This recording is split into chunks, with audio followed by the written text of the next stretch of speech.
Hi, Marie. I wanted to give you a little bit of an overview for the next 2 weeks of our course in Blackboard, and also let you know that you are the only participant in this directed study.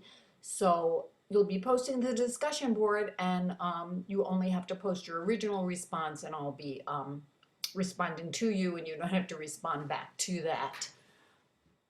So for weeks 2 and 3, you're going to be looking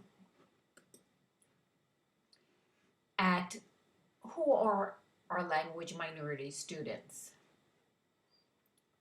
Again, we're going to look at culturally sensitive feedback, the factors that affect your L2 teaching. What is the affective domain and what strategies work for the affective domain? You've got 2 chapters in the text to read, as well as the online reading activities, and of course posting the discussion board. So I'll show you what it is that I want you to take a look at. And the first one is the affective domain. I'm sorry, the first one that we're going to take a look at is writing a reflection paper, because that is your first assignment. So if you haven't written many reflection papers in the past, you may not know where to begin. So take a look at this, and you'll see that this is your opportunity to critically engage with what you've read and create a dialogue. It's not a formal research paper, so make sure that it doesn't sound like one. I don't think I need to read this to you. I think you can read this on your own. But it just gives you a summary of what it is that I expect when I am reading a reflection paper. The next area that I wanted you to take a look at, which I think is excellent, is strategies relating to the affective domain.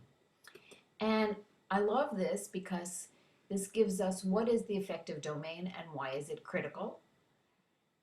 And strategies, you can click on them. It will take you to these areas. So you'll click on affective domain. Dealing with ELL students, if they have special needs, and additional websites, as well as strategies for addressing the affective domain in the classroom.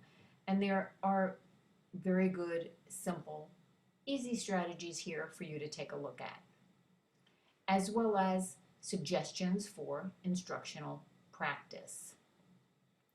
So I think that's worthwhile saving, as it is quite good. Finally, I've given you a site from Reading Rockets, a wonderful website that you should be familiar with and bookmark if you haven't already done so.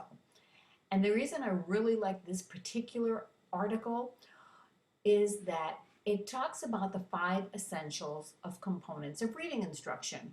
So most of us know what those are: phonemic awareness, phonics, vocabulary, fluency, and comprehension. But how do these differ, and what considerations do we need to make for the ELL student? And we have that right here. So for each of these areas, you have some place where ELL has been addressed.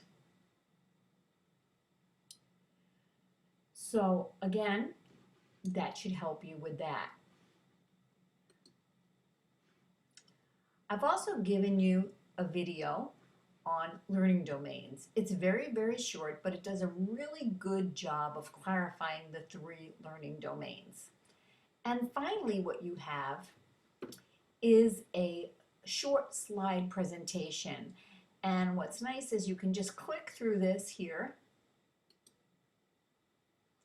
and see the presentation. And then you can go back to any slide that you wish or need to go back to. And I'll just take it back to the beginning. But very good definitions for you. You can download this. You can print it as a PowerPoint. So that's up to you. or you can just scroll through it on here. Well, with that in mind, we've covered everything that you need to be going over for week 2 and 3. And there's your discussion board link. And I know you're going to get started because I'm looking at the calendar that you so graciously provided with me, and that looks wonderful as I sent you an email. So I hope you continue to feel well and to make good progress. And remember, I'm a phone call or an email away, or a text if that's your preference. So take care. Have a wonderful, wonderful weeks 2 and 3, and I'll be in touch